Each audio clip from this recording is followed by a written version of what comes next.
పూర్తి చేస్తామని కేంద్రానికి చెప్పి ఇప్పుడు ఇది 2017లో తీసుకున్నాడు. ఎవరు చేయాలి ఈ ప్రాజెక్ట్ని? విభజన చట్టం ప్రకారం ఈ ప్రాజెక్టు నిర్మాణాన్ని పూర్తి చేయవలసినటువంటి బాధ్యత కేంద్ర ప్రభుత్వానిది. ఏ పైసా కూడా, ప్రతి పైసా కూడా కేంద్ర ప్రభుత్వం పెట్టి పూర్తి చేసి మనకివ్వాలి. That is the rule. విభజన చట్టంలో ఇచ్చినటువంటి ఒక వెసులుబాటు. రాష్ట్రాన్ని విభజించినప్పుడు పోలవరం ప్రాజెక్టు నిర్మాణాన్ని కేంద్ర ప్రభుత్వమే చేపడుతుందని చెప్పి మనకు ఆర్డర్లు ఇస్తే చట్టంలో, ఎందుకే చంద్రబాబు నాయుడు గారు నువ్వు కేంద్ర ప్రభుత్వం కట్టకుండా మేమే కడతామని తీసుకున్నావు. ఎప్పుడు తీసుకున్నామయ్యా? 2017లో తీసుకున్నావు, 16 అనుకుంటాను చివరిలో. అప్పుడు దాకా ఈ ప్రాజెక్టును మూలన పెట్టావు కదా, నెంబర్ 1. నెంబర్ 2, 2017లో నువ్వు తీసుకున్నప్పుడు 13, 14 రేట్లతోనే నేను పూర్తి చేస్తాను. ఎందుకు తీసుకున్నావు? కేంద్ర ప్రభుత్వం కమిషన్ల కోసం కాదా? ఇది నేను చెప్పాలా?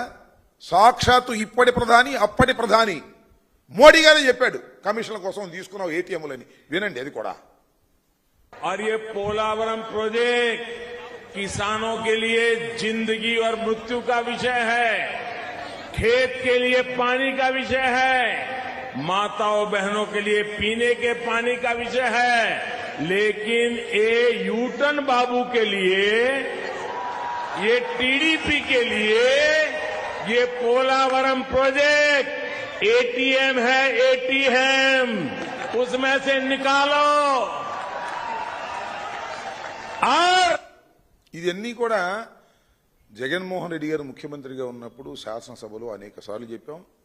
నేను కూడా అనేక సార్లు ఇరిగేషన్ మంత్రిగా చెప్పా. మళ్ళా ఇవాళ ఎందుకు చెప్పవలసి వస్తుందంటే చంద్రబాబు నాయుడు గారు మళ్ళా అబద్ధాలు వల్లెవేసేటటువంటి కార్యక్రమం చేస్తున్నారు కాబట్టి ఒకసారి రిపీట్ చేయవలసినటువంటి అవసరం ఏర్పడిందని కూడా ఈ సందర్భంగా నేను చెప్తున్నా. ఇంకొక విషయాన్ని నేను చెప్పదలుచుకుంది ఏంటంటే 2013-14 రేట్ల ప్రకారం దయచేసి ఇరిగేషన్లో ఉన్నటువంటి మేధావులు కానీ నిపుణులు కానీ ఆలోచించాలని మనం చేస్తున్నా. 20,398.61 కోట్లకే అంగీకరించాడు చంద్రబాబు నాయుడు గారు పూర్తి చేస్తామని.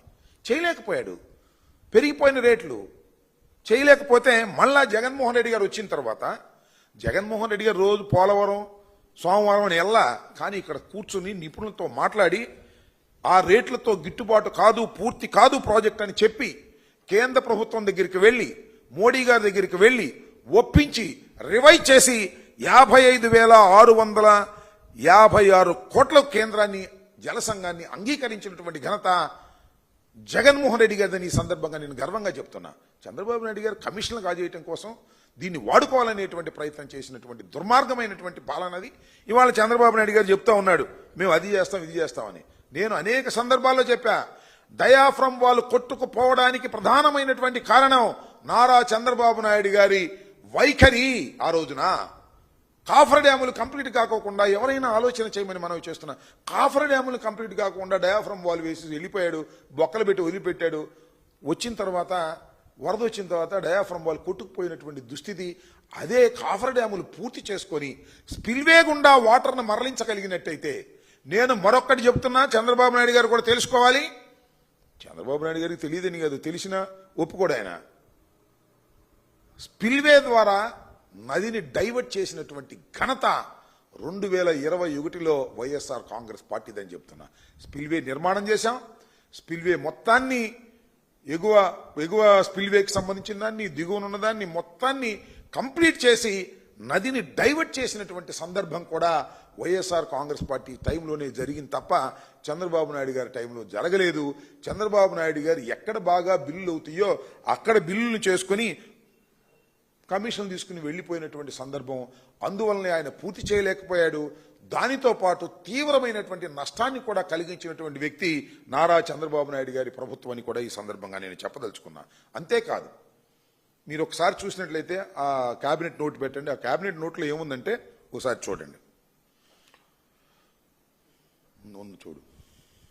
సరే, ఇదే ఎగ్జాక్ట్లీ 41.15 మీటర్లు ఈ ప్రాజెక్టుని 41.15 మీటర్ల వరకే నీరు నిలుపుకునేందుకే 12,157.53 కోట్లు ఇచ్చేదాన్ని క్యాబినెట్ అంగీకరించింది. అంటే ఫినిష్ 41.15.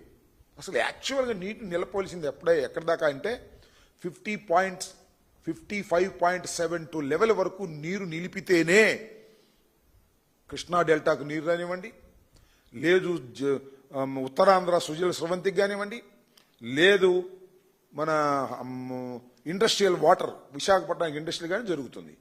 ఇలా ప్రాజెక్టుని గందరగోళం చేసి చివరి కేంద్రం చెప్పినట్టుగా, ఎందుకంటే 45.72 లెవెల్కు నీరు నింపాలంటే కేంద్ర ప్రభుత్వం ఇంకా 30,000 కోట్ల రూపాయలు ఇవ్వాల్సినటువంటి అవసరం ఉంటుందనే ఉద్దేశంతో వారు పక్కన పెడితే చంద్రబాబు నాయుడు గారు కిమ్మనుకోకుండా ఒప్పుకొచ్చేసినటువంటి దుస్థితి.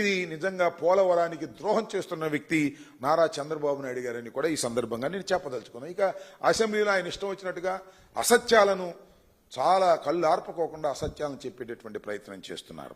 అంతేకాదు, ఇప్పుడైతే చంద్రబాబు నాయుడు గారు డయాఫ్రమ్ వాల్ విషయంలో తప్పిదం చేస్తే డయాఫ్రమ్ వాల్ కొట్టుకుపోయిందో, ఆ తరువాత అంతర్జాతీయ నిపుణుల కమిటీని వెయ్యాలని ఆ రోజున నేను మంత్రిగా ఉన్నప్పుడు జగన్మోహన్ రెడ్డి గారి ఆదేశం మేరకు మేము జలసంఘానికి రాస్తే, మేము దిగిపోయే సమయానికి అంతర్జాతీయ నిపుణుల కమిటీ వచ్చింది. వాళ్ళు కమిటీ చెప్పినటువంటి విషయాలను మీకు ఒకసారి ఇక్కడ నేను వివరిస్తాను. ఒకసారి చూడండి, కంపెనీ ఆ రిపోర్ట్స్ కూడా చూడండి, ఒకసారి రిపోర్ట్స్ కూడా నేను చెప్తాను. ఎందుకంటే ఇవన్నీ కూడా చంద్రబాబు నాయుడు గారు అబద్ధాలు ఆడేటువంటి కార్యక్రమం చేస్తున్నారు.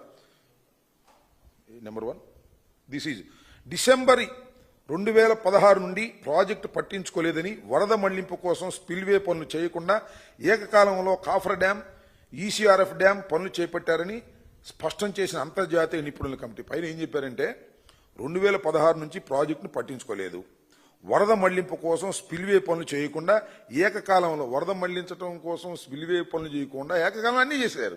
ఏకకాలం చేస్తే కొన్ని పూర్తయినాయి, కొన్ని పూర్తి కాదు, డయాఫ్రమ్ వాల్ కొట్టుకుపోయింది. ఇది నేను చెప్పిన మాట కాదు సుమా, క్లియర్ గా అంతర్జాతీయ నిపుణుల కమిటీ, ఇద్దరు కెనడా వాళ్ళు, ఇద్దరు అమెరికా వాళ్ళు ఉన్నటువంటి కమిటీ, వాళ్ళకేం సంబంధం లేదు రాజకీయాలు, వాళ్ళు చెప్పినటువంటి అంశాన్ని కోట్ చేసి మరీ చెప్తున్నాను. చంద్రబాబు నాయుడు గారు గుర్తుపెట్టుకోమని మనం చేస్తున్నాం. నెక్స్ట్, పోలవరం ఎగువ కాఫర్